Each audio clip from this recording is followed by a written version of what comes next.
fun, actually. That was I think since ExileCon, the most dense info reveal that we've had all in one go. I think people are a little bit overwhelmed. I saw a lot of people kind of exploding in chat, saying too much with the heads exploding.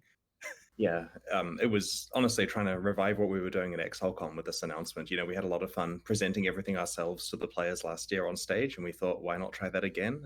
Took a bunch of work to prepare the live stream, of course, but yeah, I think it went pretty well. Yeah, I was going to ask actually, because this is quite different to how you normally go about revealing things. So I was trying to recapture I have that one ExileCon magic a question little for these bit, which I guys. think everyone One is fucking kind of in need of question. at the moment. It's exciting. Easy to see. question, Yeah, guys. exactly. It's a good distraction away from real When world stuff and a good chance to we will get start stuck into some PoE in the new year. clicking less. Absolutely. So we're going to jump into some questions, and this is a live Q&A. So you, of course, then post your questions in chat as well. Chris, phone's off, Chris. Yeah, well, people are just calling me on Discord because they see me on like Twitch. They're excited. They're like, hey, I'm going to call Chris right now. Now's the perfect You're on time the to call internet, bro. Hey, Chris, wow, do you realize you're on the internet? We're going to jump into some pre-made questions, but you, of course, can submit your questions in the chat. We have a team of mods who are pulling questions throughout that we'll answer a little bit later on. First, though, let's start off with Echoes of the Atlas, the new overall major expansion. So this is like the core game content expansion, really end game focus, with this character, the Maven. So this seems like an expansion to the Cyrus and Conquerors endgame that we have right now. Magma wings. In a similar fashion to how the Elder was an expansion to the Shaper endgame. Is there a similar sort of intertwining of the storylines here, like there was with the Shaper and Elder? So our goal is that they exist entirely in parallel to each other, right? Like the Maven stuff is there at the same time as all the Cyrus stuff, but story-wise, they're different. It's more of a story expansion to the Elder storyline, actually, because whatever type of entity the Elder was, the Maven is also. And so there's some stuff for players to explore there. And so the Cyrus stuff still exists in parallel. We haven't taken anything away, though we do want to foreshadow that it's very likely that before the release of Path of Exile 2, we'll probably remove or substantially modify the Cyrus storyline as well. We're still evolving the endgame in the direction we wanted to be in for the release of PoE 2, but the Maven will probably be around for some time. I really like this otherworldly stuff that you've been kind of hinting at for years, like these other kind of universes that leak into ours in Path of Exile. So this seems like a further exploration of that, which I'm pretty excited about. But what led to the decision to kind of go that route and continue with like the Elder kind of connected storyline instead of continuing or doing something else with Cyrus's? Or was that just self-contained and felt complete? The writers have a lot of plan for what they want to do in the future, and it is leading up to, I mean, we haven't talked a lot about the story of Path of Exile 2 and what's going on there, but we do have an overarching plan along our franchise, and so it's important for us to drop hints and set things up correctly with Path of Exile 1 in the meantime. I still remember years and years ago when you said you had like a plan for 10 acts and a decade worth of content and things like that. Well, still going along with that like long arcing plan then. Stretches out another 10 years now, yep. Good stuff. That's good to hear. It's good to hear. So how does what's Maven's good?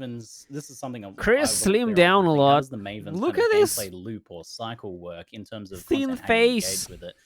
Does the Maven progression occur alongside you the lost like 100 kilograms? Yeah, it's entirely alongside. Like, it's entirely possible to complete all the Maven stuff without yet fighting There's Cyrus. no fat chicks anymore. Basically, after you've encountered the Maven for the first time, you can call her to witness map boss kills of yours. And so basically, when you're using the map device in an area, you click the little Maven icon to use her beacon, and then she will be present in the map for the fight. And her presence makes it more difficult. And what about the Sextons? I mean, this shit looks like Sextons. And then from time to time, you get an invitation to her realm where there's an escalating what the fuck were the Sextons then? Simultaneously, 3, 4, 5, 6. And the 10 one can be farmed. That's the one there that is a item that you can craft mods onto. And so that's the fight that you basically get to repeat with really good rewards if you're able to kill 10 bosses at once. And so there's kind of two parallel things you're doing there. You're earning the invitations to the realm, and you're also locking bosses in that she's got copies of. And this is on a per region basis. And that progression there is what dictates your passive points that you unlock on those region trees. And so there's 5 sets of 2 points that you receive for completing the 3, 4, 5, 6, and 10 boss fights, respectively. And then, of course, after completing the 10 fight, you have the opportunity to occasionally potentially challenge the Maven herself. Okay, I'm guessing that'll be kind of secrets to be revealed from launch. I'm sure people will work it out. And this is all in parallel to the existing Watchstone progression, though, of course, it's super, super endgame stuff. Yeah, okay. And you said this in the initial reveal, it said that this kicks in around like a few tiers into the Atlas. You start capturing the bosses. That's and right. we don't need nets for that, right? We took nets out early in development. Okay, good stuff. So I'm pretty excited about this idea of fighting 10 map bosses at a time. I love boss fights in general.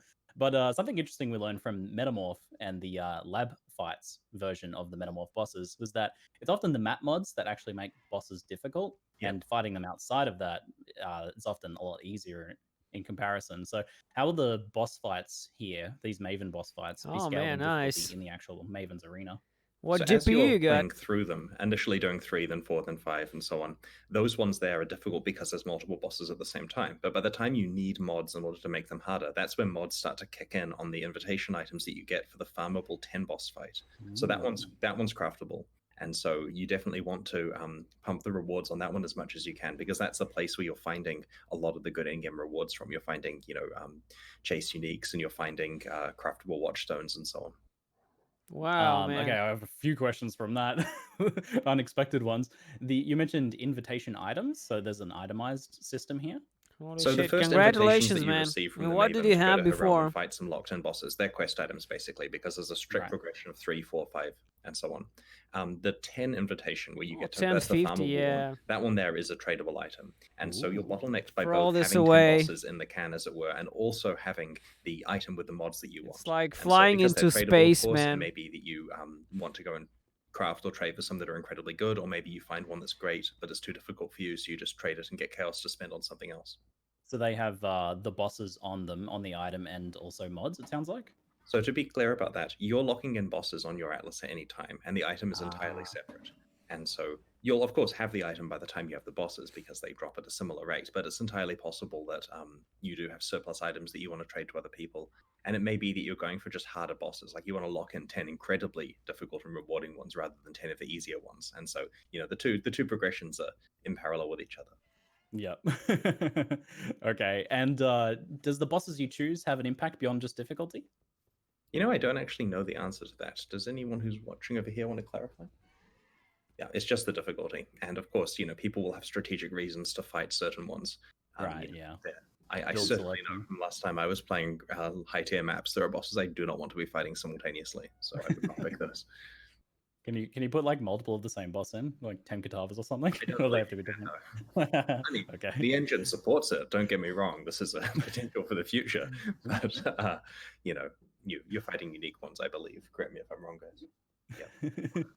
This it's actually the first thing I thought when I saw it was it reminded me of those videos you put out of like bosses fighting each other. Is it kind of inspired by that? High or something? settings. Well, it's interesting because when we initially designed all the map boss fights, we made them work in their respective arenas, right? There's various triggers and distances and all that kind of stuff. And we have put so much work into making it so that bosses can work anywhere, so that you could just drop a Katava on the coast, essentially. For this and other things, the ability to have map bosses just occur in any place gives us a lot of extra content in the game. And so that's being tried out in the Maven's arena here. And it's funny, honestly, so much of the work on the expansion was genericizing the map boss fights. Retire forever and just sit and play video games for a whole year. Yeah, I imagine it was difficult to get things like Katava and stuff that were very locked in place, working in different arenas. I'm afraid that we're going to see things like Katava starts dragging himself around by the arms or something like that, terrifying like that. Well, wait and see. Okay. So in terms of the Atlas here, it seems like a pretty substantial step up in complexity with craftable watchstones and the Atlas passive trees, which look pretty insane, alongside the current watchstone progression systems, which a lot of people feel already it's a pretty complex system for a lot of people, I think. How do you think the average or newer players are going to handle how they handle the current Atlas, firstly, and how do you think they'll handle this? Chris, do you even think about new players? And that means you have a pretty good understanding by the time you get to it. It's also introduced at a rate that's relatively manageable. You get it in pieces, and it's kind of optional as well. Like putting watchstones in, sure, it's complicated if you want to roll the best ones, but you're unlocking these over quite a period of time. Like they are valuable, they are end-game rewards. You do need to get them one at a time, and you have control over what the mods are. And so it doesn't really matter if you make mistakes there, because it's just going to mean you get worse rewards for your content. And so we don't think it's going to hamper anyone's enjoyment of the game if they're not maximizing the system. But of course, as they learn more about it, they will certainly benefit.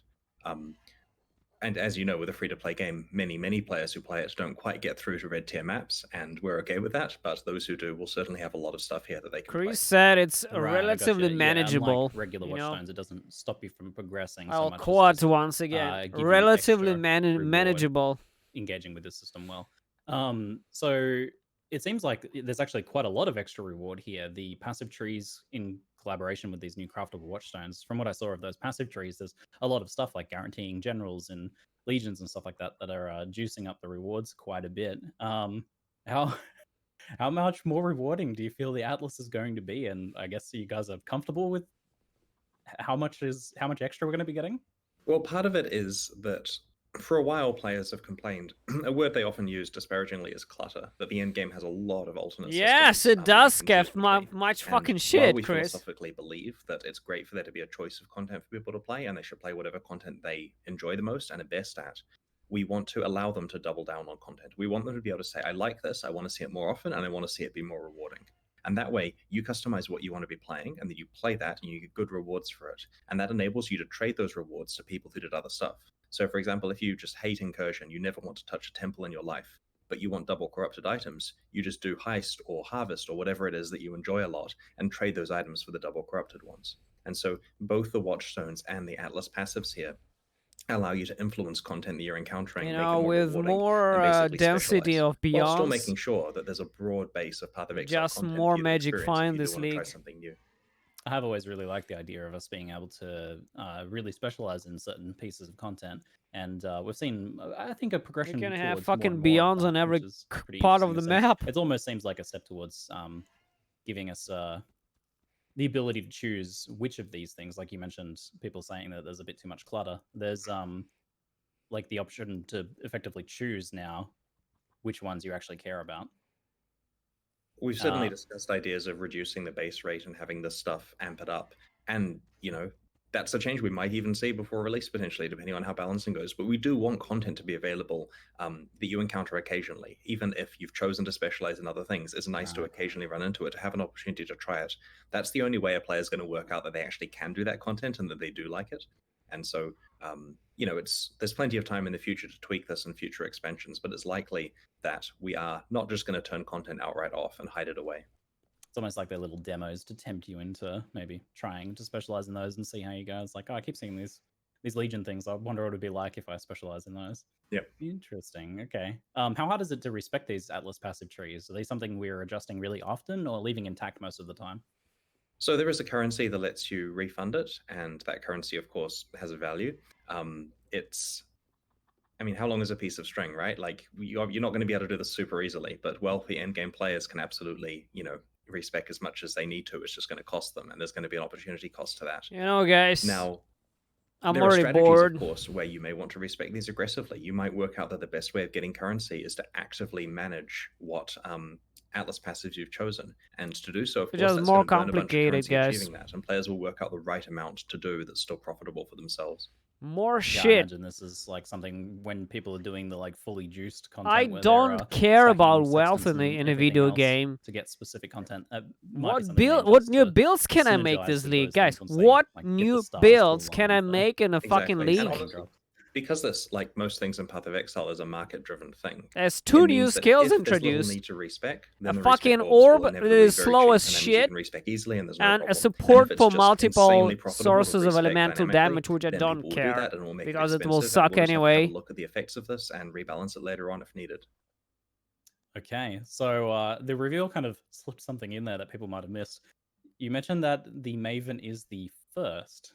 So is this planned as an expandable system with more people like the Maven, more creatures like the Maven? The eldritch entities that have noticed that the Elder is missing. Climb the wings, man. I don't know. Maybe we'll see more in future expansions. Who knows? I mean, you know, we've got many decades of lifespan left to spend on this project, so we have to come up with some more entities at some point. I'm a sucker for things like that where you're like hinting at the fact that there's like an expanded kind of lore universe here that's going to draw from. I thought I'd ask. I figured it would be a maybe answer though. Yeah. Let's move on to ritual. So the ritual sites, it says that we pull monsters to them, or that we kill monsters in the area. Are we intended to pull monsters to these ritual sites, and do we pull bosses to them? Right, so you definitely don't need to and should not pull a monster to the site. And we did this on purpose, because if it counts the monsters that are nearby, and if there was a benefit for pulling monsters there, then the correct behavior is to grab half the map and drag it to a ritual, and that's not fun. So the way it works is when a ritual spawns, it's near some monsters organically because it's biased towards monsters, and it has a bunch of extra monsters on it. And so those monsters that are near it, you do have to clear before you start the ritual, but there's no need to pull extra monsters in. It literally does nothing. So you clear the ritual by killing all the monsters nearby, and it'll be a decent fight. And then you tag the ritual altar, and that resummons all the monsters in a staggered formation. Abuse definitely the cast speed. There's 75% more cast speed on the Elementalist. Like arena-based combat that you get to do there. This it's is not really stupid. like an Orion mission where it's slow paced. This is something it's that's like really fucking greater spell, I go. Fast paced, bite sized combat encounter. And then each of the subsequent ones that you do has all those monsters and more. And so because they ramp up in difficulty and reward, потому что ты, блядь, чтобы на елку влез и жопу не ободрал. It's just getting too hard for them. And so it's meant to be a thing where you do as many as you feel you can handle. Две бесполезных хуйни тебе дают. You know, made an effort to watch this stream probably means all of them because they're good at the game. Одна полезная, вторая нахуй bесполезная. It might get pretty бесполезная. hard for you. And just trying to flatter the crowd. You're also It is true that the top 10% of players are the ones that are watching right now. You know, they're making an effort to learn about the game. Fair. So there's a bunch of items in this store once you like finish the ritual. That Oh god, no, man. Start with something else. Do the rares in there use the new high quality? I got so many bills, man. Not only one. Of in Heist. Come on, you can do it. There are basically different categories of things that can appear in the favor rewards. Favors are what we're calling the items you buy with tribute. And so some of them are templates that generate high quality rares where it biases the mods, and some of them are not. It really depends what we're trying to achieve with that particular slot. And we've tried to have a lot of variety in there. So yeah, occasionally you'll find exceptionally good stuff, and occasionally you'll find stuff that's there for another reason, potentially because it's got like let's say it's got influence on it. It probably doesn't need to have insanely good mods at the same time, because what we're trying to achieve there is giving you an influence rare rather than particularly good rare. Okay, so we'll kind of notice like themes for the items that they're like built around then. Absolutely, yeah. When you complete a ritual, there's this ritual item store, and it like reveals a bunch of items for the first ritual of that map, and there's multiple rituals per map. Do the later rituals in the same map add more items to that same stock, or are they a new stock of items each time? So the way it works is that the items are in the first window, and some of them are hidden. So those ones, if you check back at the footage, have like a little icon over them. It's shrouded. It was initially the present wrapping thing that we use occasionally and stuff, but that looked real weird for it to be a bunch of birthday presents basically in the window. So the unrevealed items are there, and the reason why is so that you don't just cycle doing the first ritual in each area repeatedly until you find one with good rewards. The incentive is that you actually play through the rituals to get to the more advanced items. And the ones that are hidden from you are the more expensive ones, the ones that cost more tribute. Now, obviously, the best strategy is probably to do all the rituals first before deciding what to buy. That's fully intentional, right? It's not gaming the system to save your money until you can make a fully informed choice. But the reason that we show them early is because there's no reason not to allow people to go shopping with their tribute if they do see something they like. Like if you're looking for a Chaos Orb and you can afford a Chaos Orb after a couple of rituals, just buy it if you want it. I mean, you could wait a little bit longer if you it doesn't hurt to wait longer, but you can make purchases early on if you choose to. Making it so that we don't like cycle the first thing in a map and jump straight into a new map, and making it so that we can like defer items for purchase later. I feel like you're learning from our behaviors and complaints. Yes. Thanks. It's good. So does any of the like unique ritual loot or any of the like ritual-ish loot, such as new bases or uniques, drop from monsters during the rituals as well, or are all the new things purchasable from this favor store? They're all purchasable from the favor store. So the new rewards do not drop from the actual monsters while you're fighting it. And we did that because we wanted the player to have to make a informed decision to pick that item, a chance for them to be presented with it and decide it versus other tempting things at the same time, to have a bit more gravitas there. Okay, so I'm curious about these ritual vessels then. So they capture monsters from a ritual site to use in later maps. Is this instead of doing the ritual, or like an after thing after you finish the ritual? It's an after thing. So you do a ritual, and if you think, man, that was a lot of monsters, somehow I got like a boss in there, I kind of feel there's a lot of tribute, let's capture it. And then you capture it after it. So you still got all the benefits of killing the monsters, all the tribute you get your reward from that, and then you have a chance of capturing that so that you can use it to juice a map up later.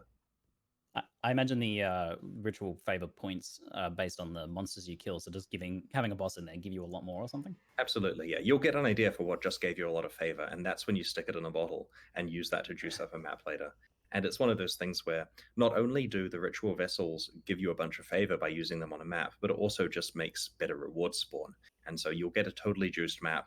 You'll chuck, Beyond and Delirium on it, throw as many of these vessels as you can in there, and just have an absolutely insane time, and then get a boatload. Yeah, magic fine. And really hope that you have good rewards in the window, and they will be better than average by that point. So, I'm not guaranteeing you'll see a hit under then. I'm sure many people won't do.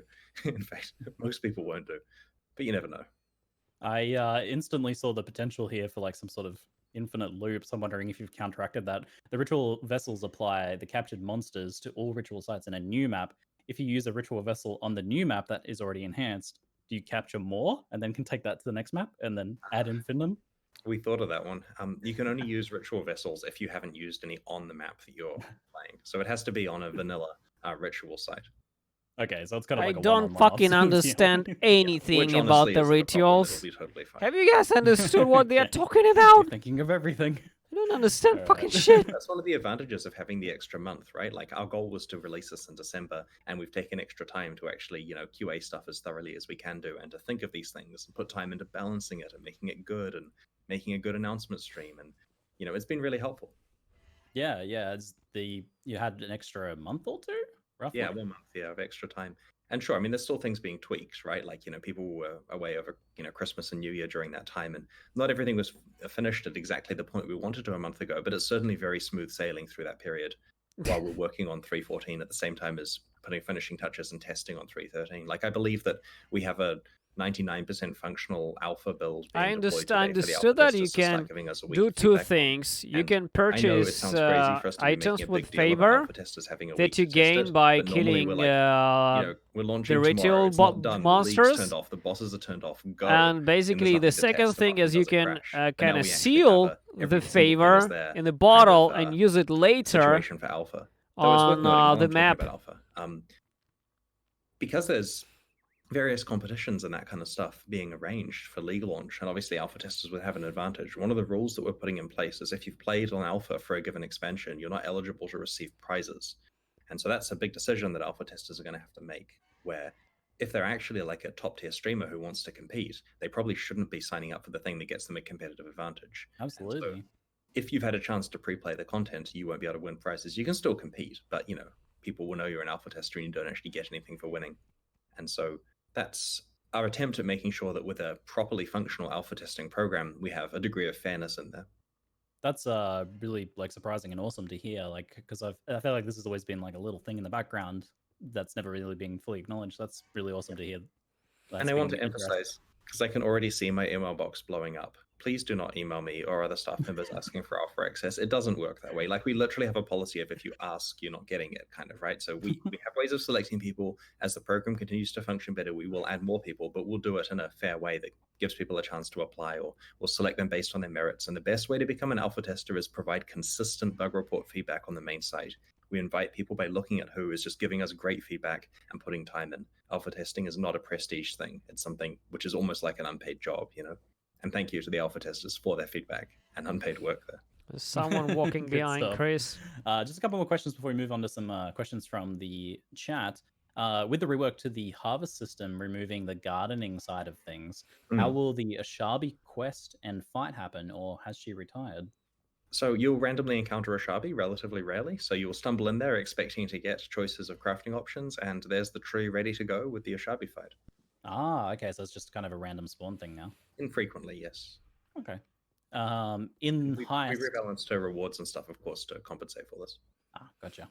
So to Heist now, the meta for getting the most value out of the system really became centered around the duplication of extremely valuable blueprints and running them infinitely for massive amounts of currency. Is anything happening that will affect this? So I want to clarify that when Ziggy says duplication, he means through legitimate game mechanics. There are a couple of ways of copying the blueprints. So, this is not an exploit-filled game if anyone is watching and worried about that. But yeah, no, it's totally fine. There are mechanics that let you split the blueprints, where the problem with that wasn't so much that the base blueprint was a good one that was being split, because there was a cost to splitting it. It was the fact you could fully reveal every single aspect of it, and then that would just carry on to the copied copy. And so the first change we're making here is that the split copies do not have any reveals. They're basically like the rewards are the same, but they're entirely unrevealed again. And so you can continue exactly the same strategy if you have enough reveals for every single copy and enough markers to achieve that. And that's quite a big cost. That makes it significantly less economically insane to do it. Fucking destroyed it still makes it good to do it. Like, it still means that if you put the effort into finding the perfect blueprint, having the master copy, going and putting effort into getting the ingredients you need to be able to split it, like the fossils or the beasts and stuff, you can still profit from this. Yeah. But it's not quite as crazy. In addition, there's significant rebalance that went into the rewards, especially around those top tier blueprints. So the currency one is less insane, for example, and we're pretty happy with where this is. And when the community finds something awesome and profitable like that, we don't want to just turn it off. You know, we want to find a place where it now has a good, you know, Fractured Fossils 1K is now. And so we're more happy with this from a balance point of view. We think that it will still be potentially a good strategy for some players to do, but it won't be a ridiculous strategy that creates a lot of feel-bads for the rest of the community. All right, good stuff. We have some questions from chat now. Thank you all for submitting your questions. First one comes in from Notcakes. Will Atlas passive trees be tied to certain regions? So will Beyond, for example, only be available on the Lex Proxima region? Oh man, they killed the fucking duplicates. So. I'm just gonna double check this with my guys. Oh shit, man. Yeah, so you most have to reveal regions, all the true things. If you want to do Beyond on, say, crazy. or whatever, if it's not there, then you do not have the ability to specialize Beyond in that region. And so the experiment we're trying here is allowing people to specialize on certain areas of the Atlas. It's not a global thing where you're just juicing your entire Atlas at once. You will have to find maps in that region.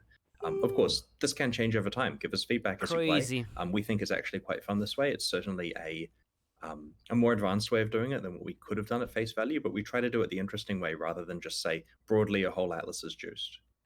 Yeah, I mean, there's something to be said for things not being fully homogenized, not all being the same. Provides like interesting strategies and stuff that comes out of that. So it's good to see that. I imagine this also gives you another like lever that you can change in the future to shake up the Atlas. Instead of just moving maps around, you can move what regions have what things, which could unlock new strategies. Absolutely, yeah. It'll be really interesting to see how it pans out based on people's actual activity when they play it. All right. Arta Eva asks, as this league is boss driven, will there be any rebalance of XP or drops for boss encounters, as it will take way more time for such encounters, like the enhanced bosses, for example? Do you guys have any comments? We haven't put any work into changing the experience and drops for those bosses, though we are careful to make sure that they're in a good place. You know, if we saw any problems, we would fix it, but we haven't deemed there to be any issues there.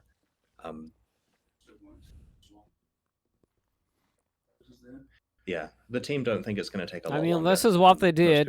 They put sextons everywhere. Like, all right. The whole fucking Atlas is sextant. Can the Maven witness unique map bosses?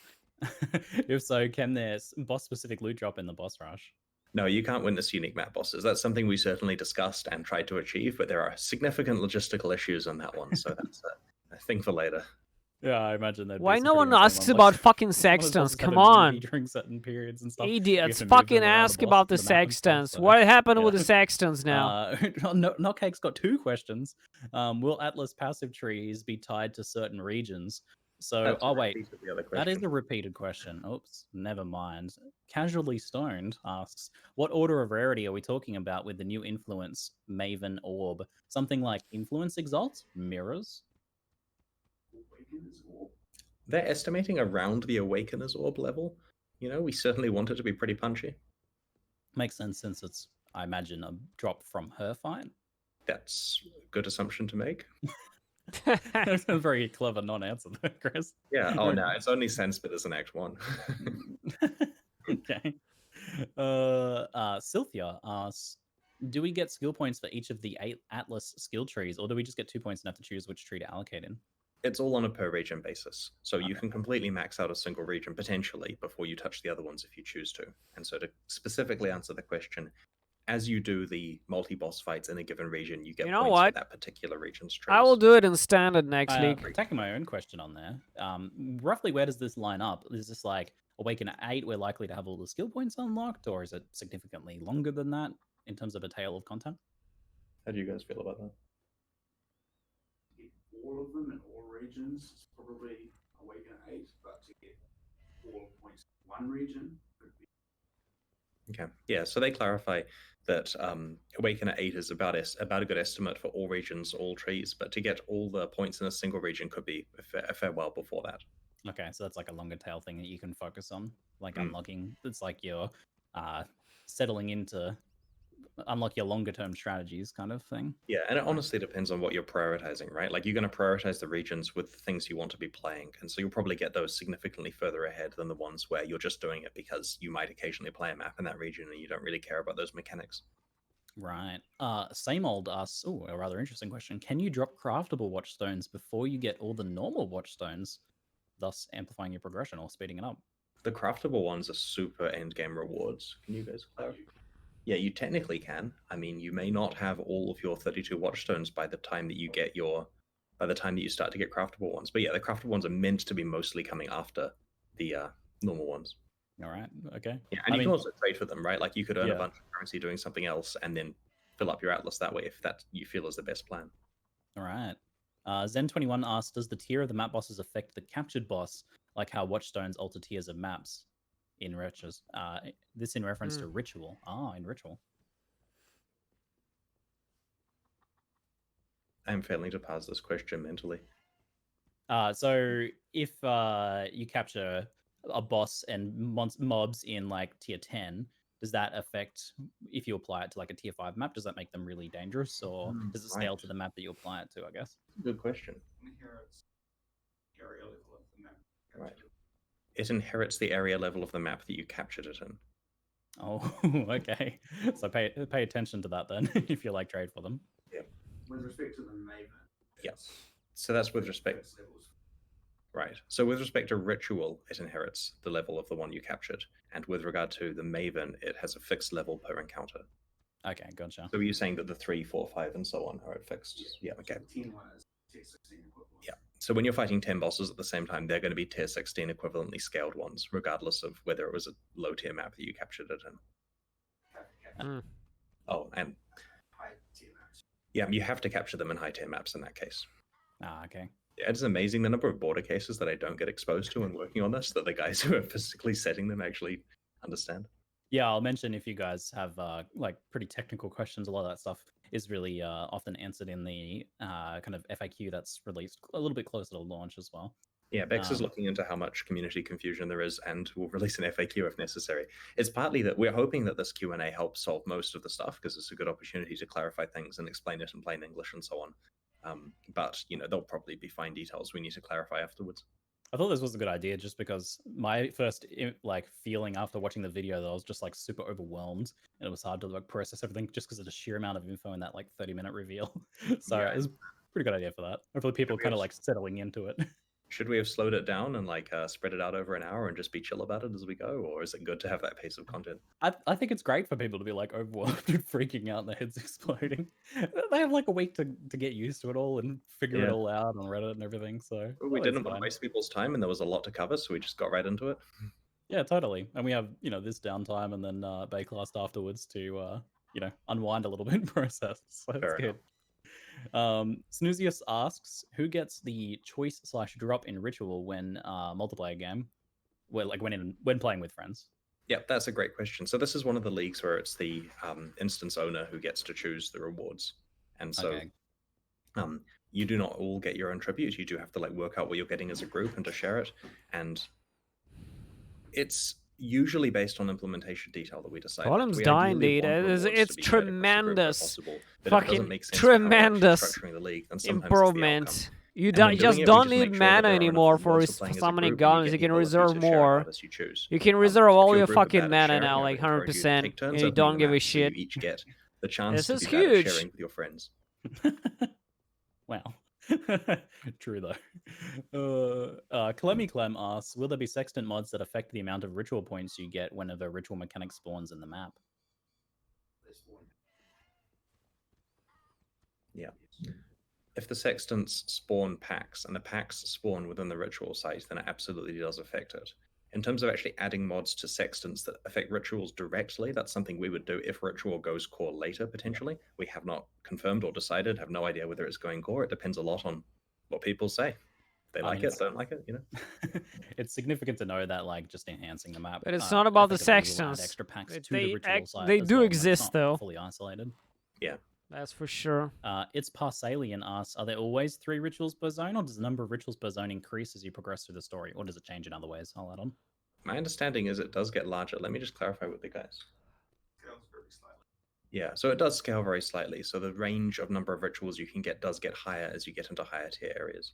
We do want it to stay simple at the beginning of the storyline, so you're not having to do like 6 ritual fights on the coast or something. But you know, by the time you're handling red tier maps, I'm sure you're getting quite a lot. It reminds me of like a cross between like that would be cool, and but we're not getting melee skills this time. A breach. We get a fucking orb and one like support gem. Seems like a lot of extra monsters per zone. What is the range here? Is it like 3 to 6, 3 to 5, 1 to 3? Okay, like 4 is the cap, right? Yeah, 4 is the cap currently. This is the kind of thing we're iterating on while doing our testing. You never know; the alpha testers might have feedback. You'll probably find that 4 is a reasonable number when you try it out. All right, that does seem like a lot. Berkjam asks, are there going to be stash tabs for Heist, Harvest, and Ritual? We do not have any new stash tabs at the moment. I don't think Ritual needs to have a stash tab. Reduced to 2? What do you mean? Some vessels, but they're real rare. Cyclone? And, you know, you kind of use them as you get them. I guess like one item doesn't really warrant a Lancing still sucks. I mean, we've Frostblade suck too. Policy for tabs now, where we've explained that if there are skills like we'll provide free storage Earthquake, for them. And if there's optional reward style stuff that you would normally just store in regular tabs, then we may plenty of melee skills, specialized storage for that. Pestilence Strike. There's shit ton of cool we're trying skills. to find a sweet spot here where tabs aren't mandatory, but at the same time we can still fund development of the game. I think we have a question from Amy here. What are your thoughts on support characters, for example, Ourobots and stuff like that? And how would you like to move forwards with that archetype in the future? Well, I think it's really important that players have a lot of different ways of playing, and it's even interesting to see within our team how many people like playing support characters, including just very senior stack members attack of the speed. So we definitely want to make sure it's fully supported, and I think that because the person who has the title of game director on Path of Exile plays support characters, you're probably likely to see stuff in the future. What he's planning, so fucking Ourobots above my pay grade. Will stay in the game forever. Are generally insanely strong. Fucking bitch boys, not that many staying in the game for it to be a big problem. Whereas if like half the player base was playing support characters, it would be something you'd have to tone down. Matt clarifies there's no bias whatsoever, but oh, yeah. Philosophically, I see Path of Exile as a game with many ways to play. If you want to sit and trade with people, just sit there flipping currency. That's a valid way to play. It generates currency. If you want to sit there working out the perfect heist, if you want to sit there, you know, taking advantage of the new league content and trying to be the first person to work out how to get the best rewards, that is a valid way to play the game. And playing an aura character that doesn't kill monsters directly, also a great way to play the game. And I think that providing more avenues, there's one great way to play the game. You just flip currency and then sell it for real money on eBay. It's also a great way to play the game, guys. Asks, what is your favorite skill? All the Korean players and Chinese players play that, so that's a great way to play the game. Supported by Chris Wilson, absolutely approved. Great way to play the game, guys. Mark, if you can just favorite skill gem changes that you're aware of, run the bot army and no problem with that. With Scorching Ray? Cast time got halved. Okay, so there's some excitement about Scorching Ray. They had a mandate basically, and not these particular developers, but the designers working on the skills had a mandate basically of, you know, buff as many skills in impactful ways as possible. And I think there are 40 existing ones, which is kind of an understated part of this expansion. There could have been a lot more attention put on that, but the goal is basically that no one knows what's best to play now. There's 19 sets of ascendancy changes, 40 skills buffed. It should mix the meta up a lot more than most normal expansion releases do, and hopefully for a decent amount of time. Like, I don't think this one will be solved quite so Nothing quickly. will happen. Will help. Bearing in mind we're going to have a huge ascendancy rework.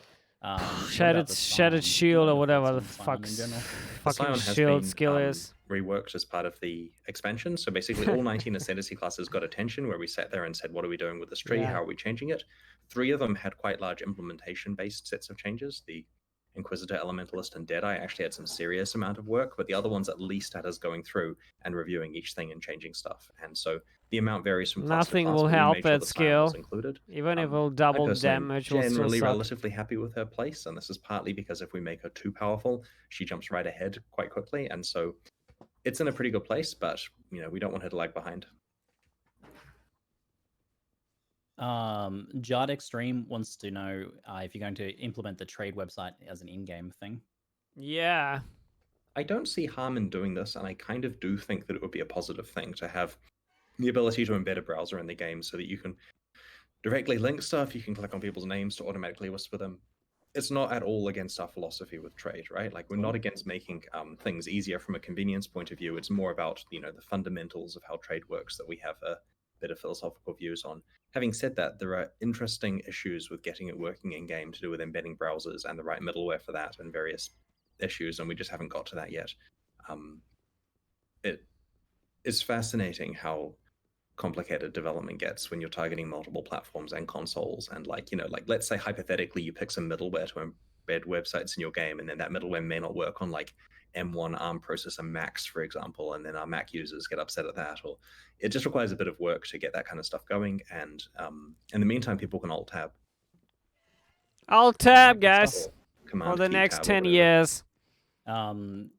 Is there any like thing you really want to point out to people, like your favorite thing from the announcement, since you probably combed over this a few times now? Anything that really stood out? Fucking embarrassing. Mention to people what was your favorite? It's actually pretty difficult to pick what the favorite is here, because I mean, the League itself was one of the best combat focused ones we've done for a while. It's just a pure risk versus reward kind of thing. The player chooses how deep they want to go with the rituals, and in the end game they can choose how deep they want to stack the amount of monsters. And the tribute is literally costing on various items from throughout Path of Exile's history and some new ones. And the deferral system makes some very, very interesting choices there, because you'll see really expensive stuff, and putting it on lay-by over time kind of makes it cost more over time, but you do actually get to afford it even if you can't today.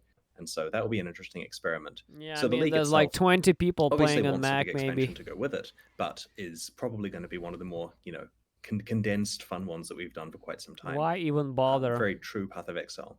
The expansion maybe like just adds 1%. So much to the end game, and honestly, like, my amount of late end game Path of Exile play recently has been relatively low, so I don't even understand the depth of the expansion. Every time we're discussing it in the team, I realize that it's way more than I thought it was, and that's going to be exciting. So I'm expecting that to have quite a long impact on the end game for some time. And then one thing I wanted to really make sure with this expansion was that the amount of metagame mix-up, as we were just talking, was quite high. We really didn't want it to be that there's a league and there's an expansion, but you're playing the same build you were playing last league. And so I think that the unsung hero of it is going to be the fact that there's a lot of new viable builds and craziness that's going to be happening there. Awesome stuff. Also, you made golems respawn. I'm really looking forward to rework skills, mostly, so I can maybe create something new. And a lot of region trees and a lot of other stuff that we get That's to reveal the most over the next week. important thing that I'm looking forward. Fantastic stuff. I'm looking forward to it. Thank you so much for the Q&A, Chris. We're going to take a short break on the live stream and then head on over to Bay Class to unpack a little bit. Thanks everyone for watching. Thank you very much.